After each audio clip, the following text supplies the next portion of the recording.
Ja, wunderbar. Herzlich willkommen, M.Stipe. Herzlich willkommen, M.Mills. Hallo. Ja, wir haben den Monster Talk auf Radio 1. Wir haben jetzt schon 2 Stücke von der neuen 25 Jahre existenten Album von Monster gehört, die neue Produktion, den Remix. When you listen to these songs, do you really get into the feeling of the days of 94 then? I guess sometimes I get into the feeling of 94. Sometimes I listen to them and go, why did I do that? Why didn't I change this part or do that one differently? But yes, of course, it takes me back to a pretty good time. Ja, M.Mills hat gesagt, manchmal denkt er auch einfach nur, oh Gott, warum habe ich mich dafür entschieden? Warum habe ich das nicht anders gemacht? Aber natürlich führt es ihn zurück in die Zeit. So, Michael, especially this song, Let Me In, brings up sad memories. I mean, I already mentioned that during the recording of Monster, Kurt Cobain took his own life. So how heavy is it for you going back to the time? It was devastating for everyone who knew Kurt and knew his work, including all the fans. It was just a very shocking and difficult time. For us, being almost done with the record, everything stopped. And we had to wait, I think, almost 2 weeks before we could really start working again. Mike picked up a guitar and came up with this guitar part. And I heard it. I think it was very raw. He just put it down very quickly. And I heard it, and the words just kind of flew out of me. Mm. And it was, it clearly not only references Kurt, but was, a desperate, I guess, plea to try to pull him out of where he was. Mm. But it was beautiful for us in terms of grieving, in terms of the process of grieving and going through this terrible time. To have a song like that, to just be able to put it out. Ja, also Michael hat gesagt, es war natürlich für alle eine ganz furchtbare Zeit. Sie haben 2 Wochen pausiert, um sich irgendwie an den Gedanken zu gewöhnen. Und dann kam Mike mit dieser Gitarre, mit diesem Gitarrensound. Und das war wie so eine, nicht gerade eine Befreiung, aber zumindest eine Tür, um damit irgendwie umgehen zu können. So bring us all a little bit back to the days of Monster. I already said in my introduction that there is kind of a battle between the singing voice and the guitars. It's like really a competition. Who is louder? Who is going to win? Is that a correct description? Well, it only seems that way when you listen to the remix, because obviously in the remix, when Scott Litt heard the mix and lived with it for a while, he said, doggone it, I wish I'd brought the voice up and the guitars down a little bit. So when he asked us if we minded if he did a remix, he did that. He brought the voice up, brought the guitars down a little bit, took some of the effects off, and that's one of the primary differences between the original mix and the remix. Took all of the effects off, as far as I can tell. It's pretty raw. I mean, and I think Scott had a different idea of how the record could be listened to, which is why we were interested in 25 years later, what would he do? He was there for every note of every song. What would he do with it? And it's interesting to me to have the original mix from 25 years ago, and then to have this very, very different version. It was less of a battle of who can be louder between the voice and the guitar, and more who can bury themselves in effect pedals more with the vocal or with the guitar.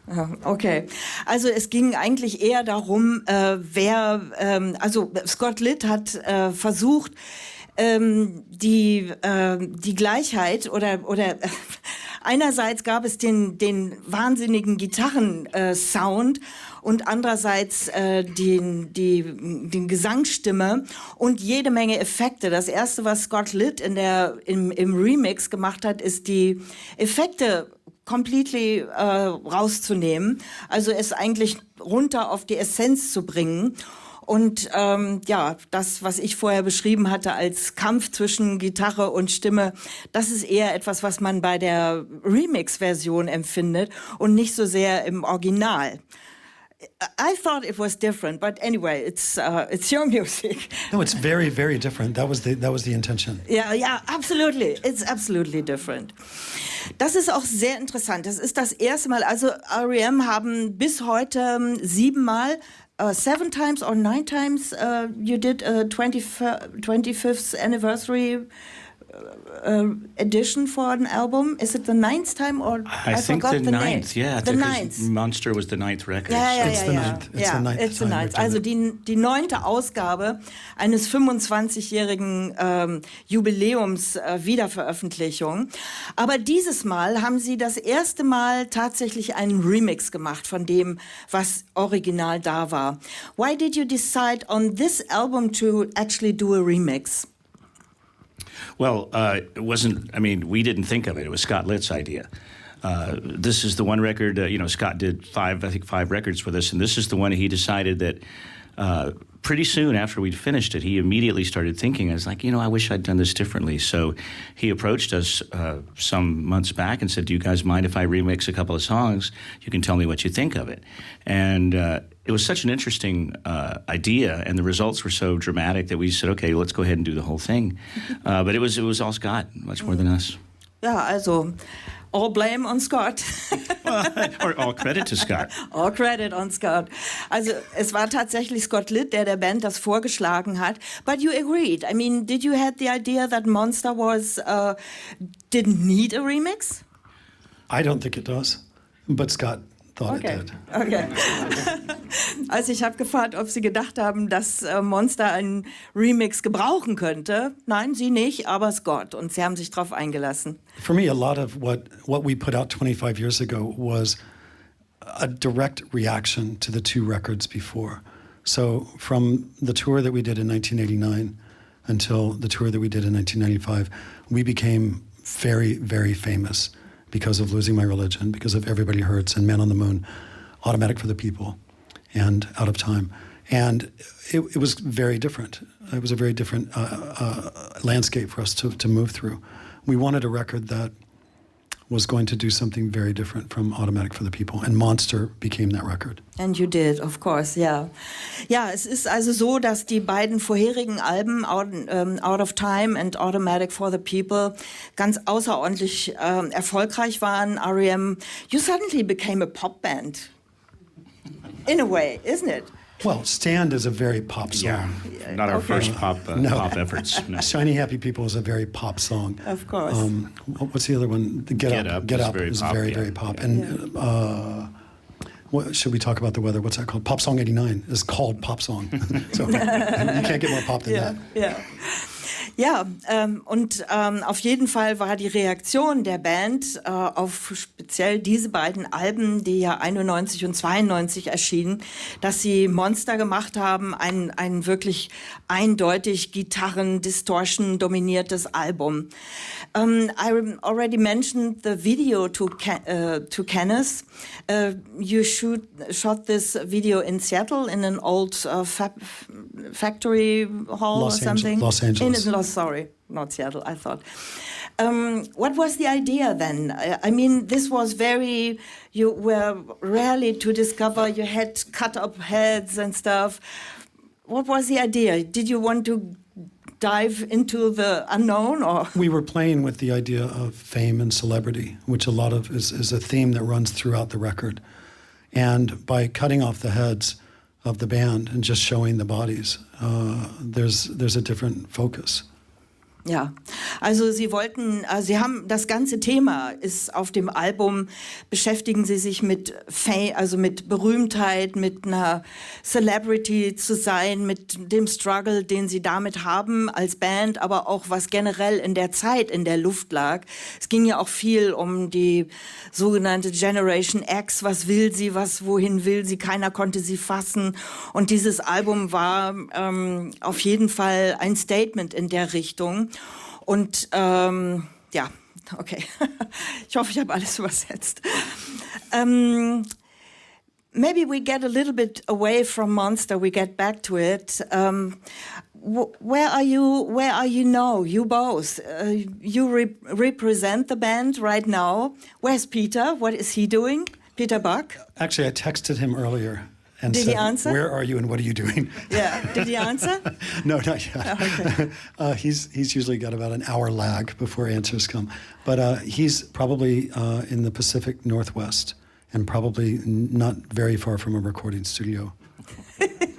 Ja, also Peter Buck, der Gitarrist von R.E.M., ist heute ganz offensichtlich nicht dabei. Er ist irgendwo im Nordwesten Pacific und auf jeden Fall in der Nähe eines Aufnahmestudios. Peter Buck ist jemand, der ununterbrochen aufnimmt, mit Bands zusammenarbeitet, kooperiert. He's very, very, very busy. So many projects going on with him. It's always very, very fun to follow him. But you both are a little bit different. You represent R.E.M. Well, Peter very much represents R.E.M. as well, but we don't mind traveling. Michael and I enjoy going to places that we love, of which Germany is very high up the list. And we don't mind looking back and talking about it. It's a little different for Peter. He's not. He doesn't like the re-examination process, and he also doesn't like airplanes. So it's a bad combination. And he doesn't like being famous, and we don't mind. It's okay. Ja, also Peter mag keine Flugzeuge. Er schaut nicht so gerne zurück. Diese Vergangenheitsverarbeitungssachen ist nicht so sein Ding, und er ist auch nicht so gerne berühmt, wie die beiden. Tell us a little bit about Scott Litt, who guided you through this process of this 25th anniversary edition. What is his character? I mean, he came to the band very early, or let's say with the fifth album, Document. What can you tell us about him? Well, he was suggested to us by Don Gaiman, who had produced Life's Rich Pageant, and had other projects he wanted to move on to. He said, well, I've got a guy for you that you'll love, Scott Litt. So we did a song with Scott as a trial, and it turned out so well, we said, okay, let's go with that. And eventually Scott became the producer that he got great sounds. He became a friend, but we could also trust him. You know, when you're in a band with four people, you may have two that feel one way and two that feel another, and you need somebody that you can trust to say, okay, well, here's what we're going to do. So Scott became that guy, and it's a very tough position to be in, and I wouldn't wish it on anyone, really, but he was really great as someone that we could turn to help us pick a direction. Mhm.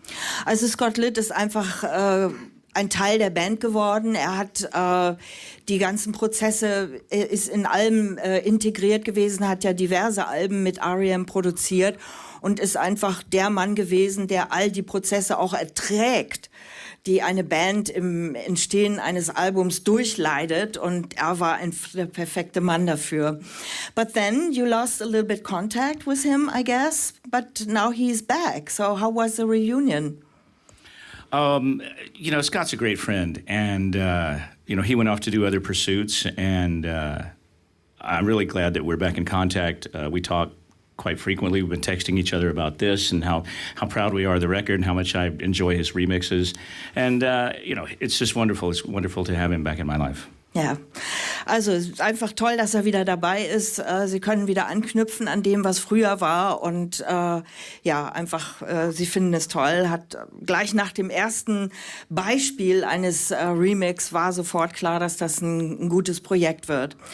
So, when you look back to the songwriting of this album, the next song we are going to listen to is Crush with Eyeliner. What can you tell us about this song? It's full of swagger. It's a song. What we did with Monster was approach as fans. We're music fans, each of us. And as music fans, we all grew up with glam rock. It was a very important part of our education in music.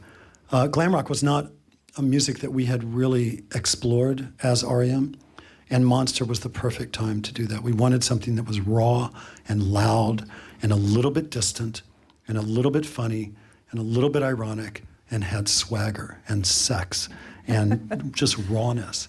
And so we were able to, going back to Iggy Pop Iggy and the Stooges, going back to the New York Dolls, to Slade, to Mark Bolan and T-Rex and David Bowie. This was playing around. It was genderfuck. It was like as genderfucky as you can get in the early 70s. Nobody had seen that really until Nirvana and everything that was coming out of. I mean, I had my own version of it, and certainly the fans were in line with us in that regard. But it was a swagger that we had not seen in music in some time, and we wanted to explore that. Ja, also Swagger in diesem Fall würde ich übersetzen mit Haltung und so ein bisschen angeben, bisschen off-shown. I don't know. Would you agree? Is that swagger? You were speaking German, so I don't know what you just said. But I agree, absolutely. Ja, okay. Yes. Aber es war... Ja, that's good.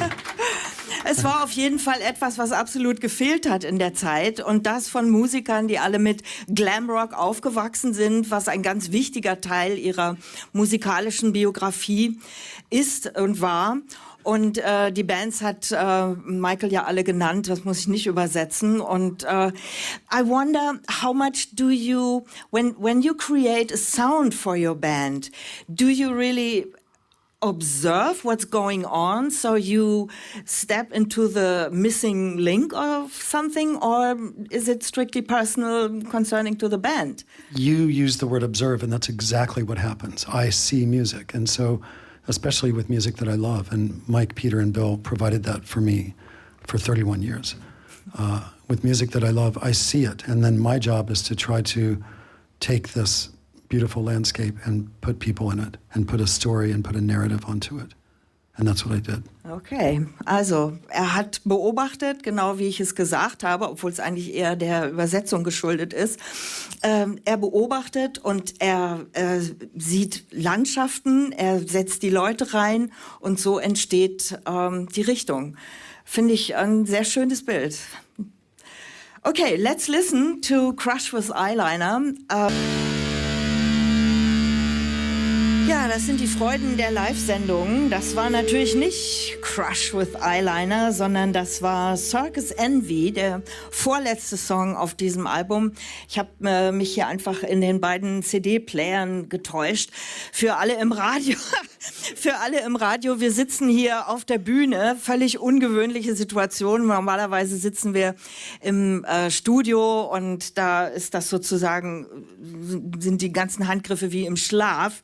Und hier ist jetzt alles anders und I did the wrong move. So sorry. It's okay. But anyway, it's not a big deal. It's a great song. Yeah. It actually has one of Mike's favorite lines. It has. I like that song better than Crush with Eyeliner. So I'm glad you did that. Yeah. Is it true that this song deals with jealousy? And jealousy being yes. the true monster? I think that's a pretty good take on that song. Exactly right. Because the character in there does some pretty nasty things out of jealousy. Okay, yes. Ja, also es ist, ich habe gefragt, ob es wahr ist, dass genau dieser Song Circus Envy das Thema Eifersucht zum Thema hat, weil in den Lyrics zu diesem Song, den man bei R.E.M. ja immer ein bisschen hinterherlaufen muss, kommt das Wort Monster vor, und deswegen habe ich gefragt, ob Eifersucht das wahre Monster ist, um das es bei dem Album geht. You wanted to say something? I was just gonna expand on what you were asking about Circus Envy, but yeah, it's about jealousy, and I think throughout this record, using glam rock as kind of as a way to have that distance from the music, and we're exploring a lot of what I call the lower emotions. It's the emotions that should always be on the floor and never rise up to the level of our heads. Jealousy, envy, guilt. These are low emotions. It's historically, I think, religion allowed us to let these emotions become very, very powerful. And in fact, they're very low. So this record is exploring these emotions in a way: envy, jealousy, guilt, and just saying it's a dusty caramel. It's something, just leave it on the floor. Let the cat eat it. You don't need it. Yeah, very interesting take, yeah. Also Michael sagt, es geht im Prinzip auch auf diesem Album um die niedrigen Gefühle, um so etwas wie Eifersucht, um Schuld, Sachen, die besonders durch Religion befördert werden, aber tatsächlich in den menschlichen Seelen eher die niedrigen Gefühle sind. Wir werden alle heimgesucht davon und wir sollen sie einfach unten halten, sagt er. Good advice. Thank you. Lesson from life, I guess. From the distant past. Well. Okay. As you know, we asked our listeners to drop some questions for you both. And I start with one that is already, she's not here, but this is an interesting question, I think. Her name is Susan D. Patterson. And her question is, what kind of feeling is it to realize that your music still means so much to your fans worldwide? Also die Frage lautet, wie fühlt es sich eigentlich an, festzustellen, dass den Fans weltweit die Musik von R.E.M. immer noch so wichtig ist, obwohl sie sich ja offiziell 2011 aufgelöst haben? It's wonderful because it means I get to come back to Berlin and do this. No, it's incredible. I mean, we make records. We try to make our records timeless. You know, things that would sound maybe just as good 20 or 25 years down the road as they did the year we put them out, and to know that people still care about them. And perhaps we've even gotten a new generation of fans interested in the work that we did. It's gratifying. You really got a new generation. That's interesting. How old are the youngest? I do not know. Hopefully they're this big. You know, I don't know that. But even in the years we were touring, you would see people with their kids out there, and I think now it's to the point where those kids have had kids, and hopefully they're playing our music for the little tiny ones. Ja, also große Freude, dass inzwischen auch jüngere Generationen dazu kommen.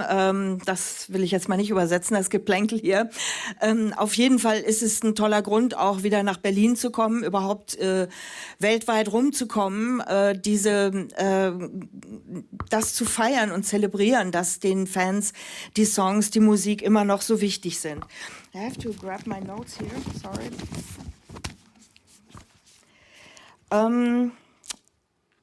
René Alberts, ist René Alberts im Publikum? Oh ja, hey, someone please come. Lena ist mit unserem Mikrofon unterwegs. René, magst du deine Frage selber stellen? Yeah, hi. Great to see you. Kind of a dream come true. Thanks for inviting us today. My question was, when you split in 2011, this farewell was so short term, so abrupt, I think, for the fans and quite disappointing. Why not even at least one final concert for the fans? Back then, you mean, in 2011? 2011, yeah. Yeah, we didn't want to do that because it would be too sad. And it would be too sad for us to perform properly. So at the end of the 2008 tour, I think you're wearing this T-shirt, at the end of the 2008 tour, we knew that it was going to be the last time that we would tour together. Now, the last time that we performed together as a band happened not far from here in Berlin. At the end of Collapse Into Now, we set up in the studio at, what's it called? Hansa Studio. And we recorded and performed for the last time. And that was heartbreaking for us. But it was something that we needed to do.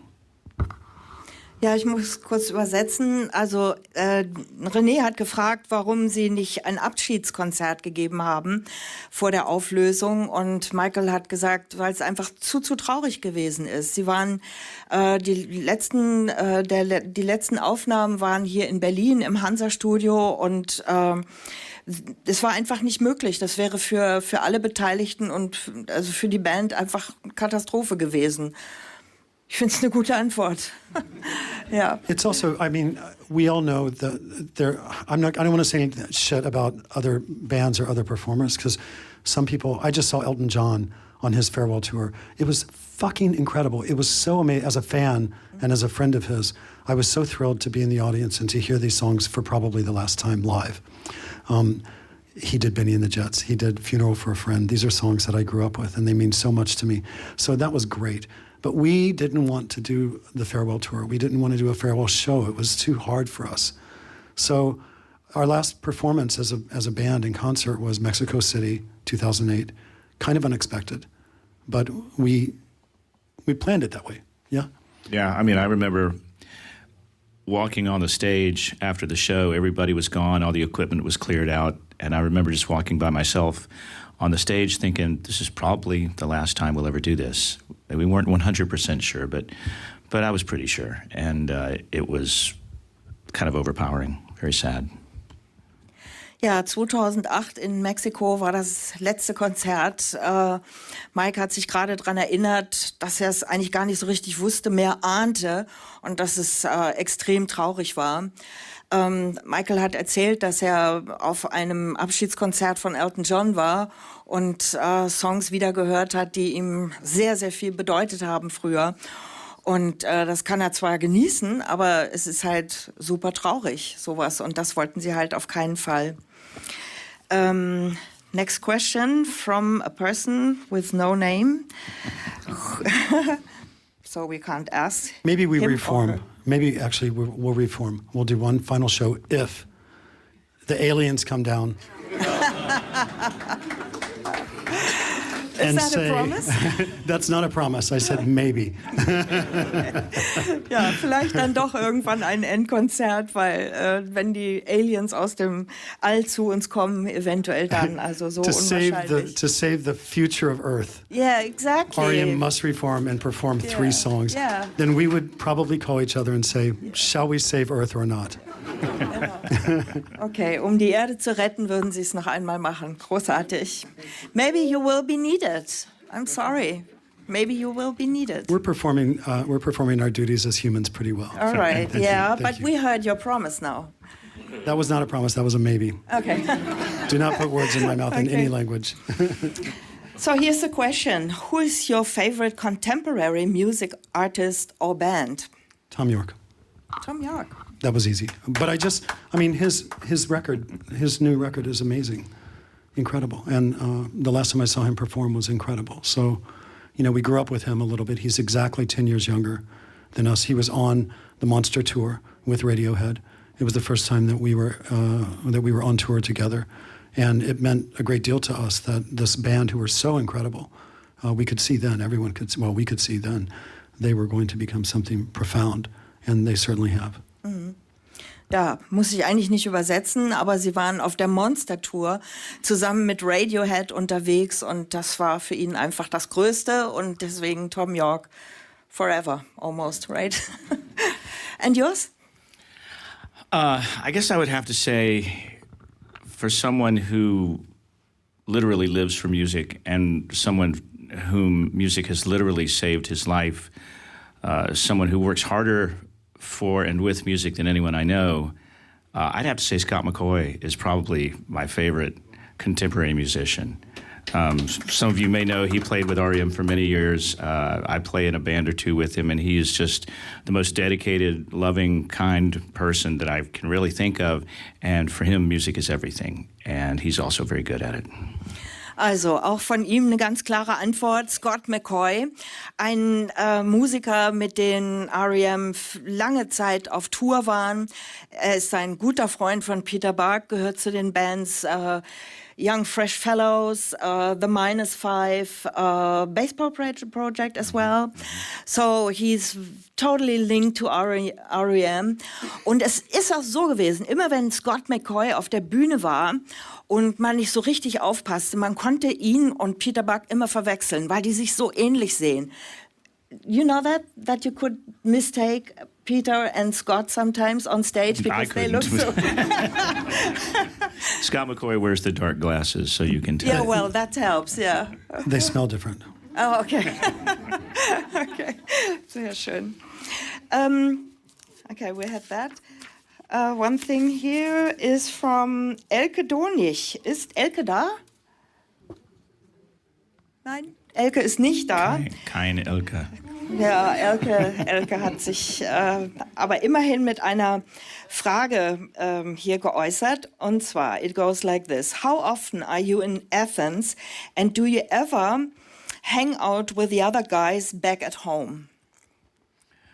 Well, I live in Athens, so I'm there a lot. I see Bill. I have dinner with Bill. He lives outside of Athens in the country. I do see him. Michael comes to visit. We have dinner. Peter comes when we have rehearsals for things to do, which happens occasionally. So yeah, we all still run into each other in Athens. Also auch von Mike in dem Fall eine einfache Antwort, weil er immer noch in Athens lebt. Selbst Peter schaut ab und zu vorbei. But what about you, Michael? Yeah, I go to Athens sometimes. My family is there. Mike is there. All right. The R.E.M office is there. As I mentioned in my little introduction, I mean, when you came up as a band, you were connected in a scene of new guitar bands who try very hard to develop a new style. I mean, I mentioned a lot of bands like the Feelies, the DBs. We had in Athens Pylon. We had the B-52s. They do different kind of music. But how much do you still feel connection in these early days? Well, certainly we feel a lot of connection with all those bands. Most of them are friends as well as musical contemporaries. Peter and I and Bill just played a show at the Fox Theater in Atlanta for a charity run by the Fox Theater. And it was a little surprise show with the three of us. And we said, well, one of the things we want to do is have Vanessa come up and we'll do Crazy, which is a Pylon song that we've covered on vinyl before. So we got Vanessa up there to sing with us, and that was amazing. I do a project called A Night of Georgia Music, and one of the songs that I use in that is Give Me Back My Man by the B-52s, which is just a brilliant song. So yes, we have a lot of connection with those guys, and we see them and hang out with them when we can. Also, da ist immer noch eine Verbindung. Oh, I didn't know that. Okay, es gibt immer noch eine Verbindung. Sie covern sogar Songs von ihren alten Kollegen. Er hat es ja gerade genannt. Peter Buck war gerade mit Bill unterwegs. Bill Mercer von den Feelings, you mean? Peter Buck? I haven't seen Bill in a while, but yeah, we run into. Okay. Actually, we did. We just saw them at Wilco runs a festival called Solid Sound every year, and I saw a couple of the Feelies there this year, as a matter of fact. Right. Yeah. Okay. Thank you so far. We have a little interruption. The news, I thought they were skipping this, but they didn't. So what music do we have now? Oh, Strange Currencies. Are you sure? Yes. It's just 2 minutes, okay? Then comes the news. Thank you so far. Ja, herzlich willkommen nochmal zur zweiten Stunde Monster Talk mit R.E.M. Bitte nochmal einen herzlichen Applaus für M.Stipe und M.Mills.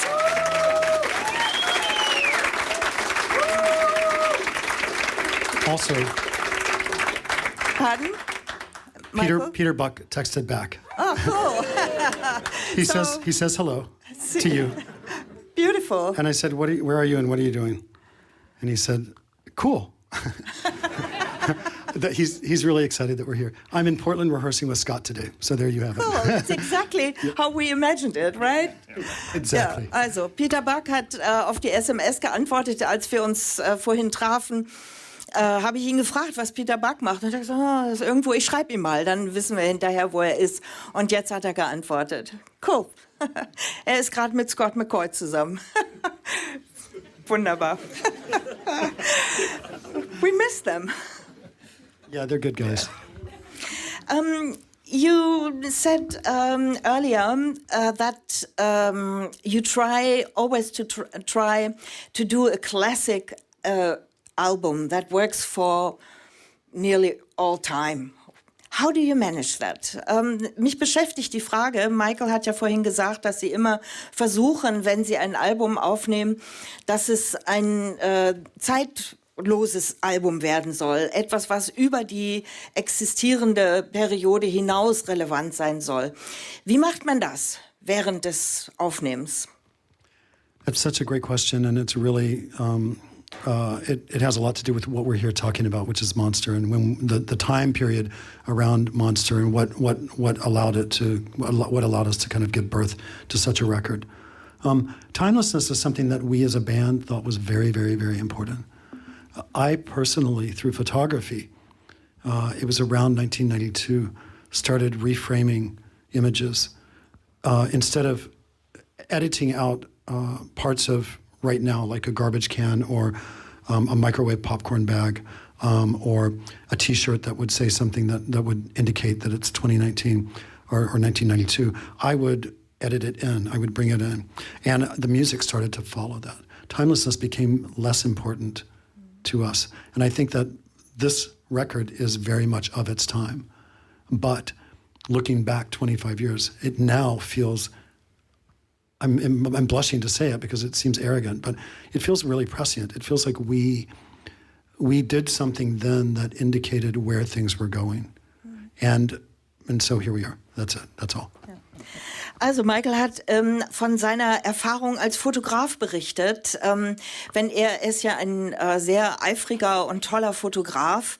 Und wenn er ein Bild hat und da ist beispielsweise eine alte Büchse drin, irgendein Trash-Ding.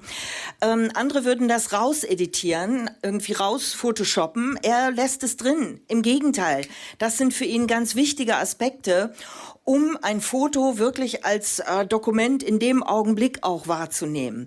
Und so geht er im Prinzip auch mit Musik um. Es ist Musik, die in dem Augenblick relevant ist, die das Gefühl der Zeit widerspiegelt.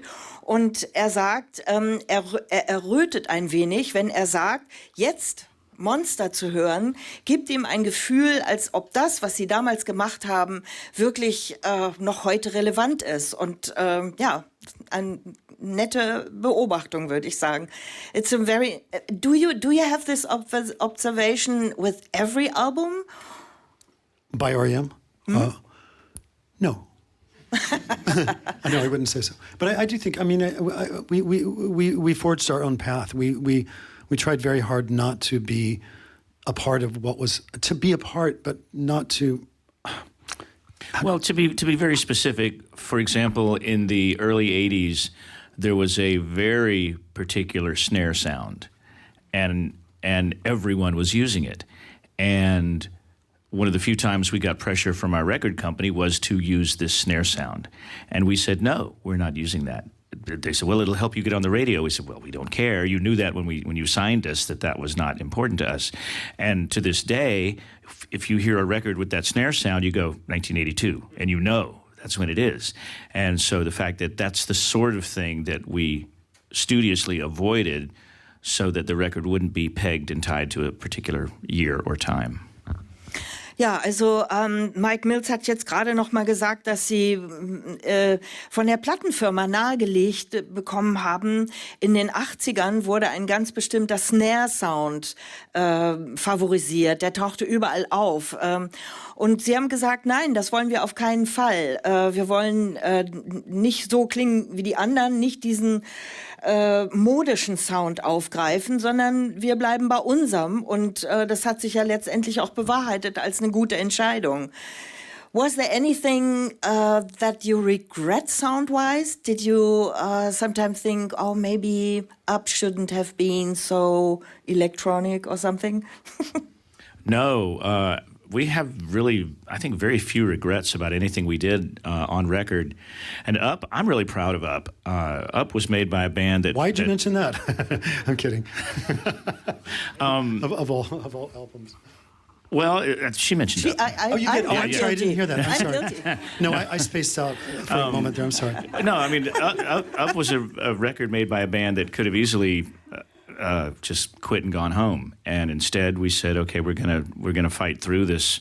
You know, we lost 1/4 of our band, so what are we gonna do? Well, we're not gonna quit and go home. We're gonna make a record without him, and we'll use machines and make a very, very strange record that I happen to have a lot of fondness for. So that's just what you do. If you believe in what you're doing and you're committed to it, you do what you have to do. That's why you said electronic. Now I understand. Okay. Sorry. Zampano.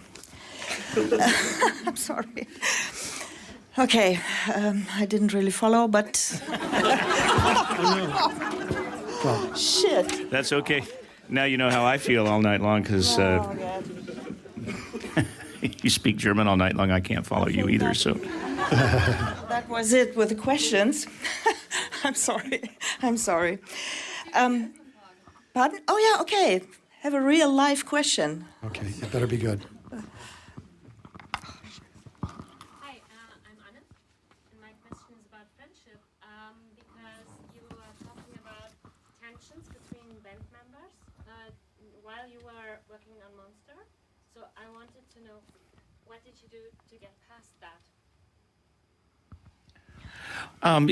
We've been hearing about that recently, that there was all this tension between band members in the making of Monster. I don't remember that. The tension came later. Yes. I'm not saying there was never tension, but, being in a band is a family. And you know how mad you get at your family, and you love them anyway. And tension is creative. That's part of what drives you forward is the creative tension that you have. So, whenever we had some sort of difficulties, we were all mature and intelligent enough, as a rule, to talk about it and sit down and talk it out and figure out what the problem was and how do we fix it. So that certainly happened whenever that occurred. But really, as far as interband tension, Monster wasn't that difficult a record to make.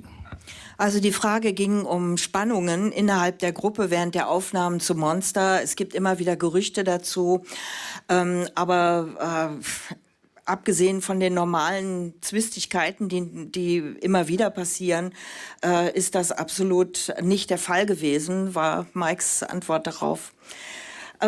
Maybe we can use this moment to speak a little bit about Bill Berry. He was with Monster, he was still with you. He even was with you for the next album, New Adventures in Hi-Fi. But then he decided to leave. Because of his illness, of course. He had this aneurysm in Lausanne. This was very tragic and a major incident for the band, but he stayed for a while. And then he decided, no, this is not my thing anymore. How did you cope with that? Not very well.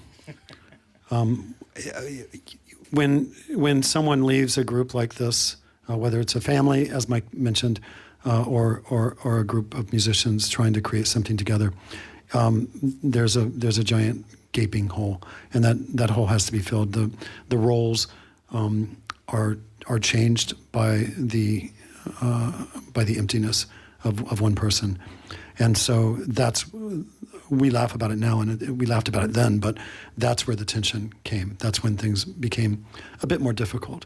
The truth is, as Mike said, if we all were the same and we all agreed on everything, the music that we made would be incredibly boring, and we would not be very interesting people to hang out with, or we'd be overwhelmingly something to hang out with. I don't think it would be good. And so that tension is that friction is something that I think really adds to what makes a band like R.E.M. successful, what makes it possible for us. We know each other so well. We know the parts of our lives that overlap, and that we the things that we admire together. And then Mike has a whole other life that I'm partly interested in. I have a whole other life that he's partly interested in, because we're friends and we love each other. But it's not my main interest. And that's what creates the kind of beauty of a friendship and something ongoing like a band. I mean, 31 years is a long time to be married to 3 other men, and each of us managed to do it. Yeah, and how was it when Bill said, that's it. I'm moving to Georgia. I become a farmer. I care for my cattle, and that's it. Well, our feeling was at the time, first of all, it's an incredibly brave decision to walk away from being in one of the best bands in the world and to say, I don't want to do this anymore. That's incredibly brave. And second of all, my feeling was that he's not dead. I can still have dinner with him. I know where he lives. I can go find him. So if he has chosen to move on and do something else, that's fine. And me and my other 2 compatriots will figure out if we want to move forward, and if we do, how are we going to do that? And how much is the departure of Bill part of the decision to end R.E.M. in hindsight? Not at all. I mean, if we were going to break up because of Bill, we would have broken up right then in 1997. But he said he will stay if that's the case. Well, Bill said if we were going to break up, he was going to stay in the band. And we knew he didn't want to do that, so he kind of put us in a tough spot. It's like, now we have to keep going because Bill wants to quit. So very confusing. So, no, that was fine. And then the reasons we broke up in 2011 were very real and absolutely spot on. Ja, die Frage ging also um Bill Berry, der ja zwischen Monster und New Adventures in Hi-Fi, nach New Adventures in Hi-Fi hat Bill Berry die Band verlassen, nachdem er ja so schwer erkrankt war. Und ich habe gefragt, wie das war für die Band. Absolut devastating, absolut verzweifelnd und sie leben davon, dass jeder ein eigener Charakter ist, ein eigenes Leben hat vor allen Dingen. Michael hat vor allen Dingen auch noch mal betont, dass ja jeder sein eigenes Leben hat und es immer auch eine Hälfte gibt, die ihn überhaupt nicht interessiert oder nur so ein bisschen. Aber das macht die Unterschiedlichkeit aus, wenn sie alle zusammenkommen. Und dass Bill dann gesagt hat, ich gehe nach Georgia, ich werde Farmer. Das war seine Entscheidung und nachgefragt, ob das auch letztendlich für die Auflösung von R.E.M. entscheidend war. Nein, das war es nicht. Bill Berry hatte zwar mehr im Scherz gesagt, also wenn ihr euch auflöst, nur weil ich gehe, dann bleibe ich. Das hat sich dann natürlich so nicht bewahrheitet. Thank you very much, you both. This was a great pleasure having you here and having this new edition of Monster, which is really an epiphany, I'd like to say, in terms of Monster, of course. Anything else you want to leave?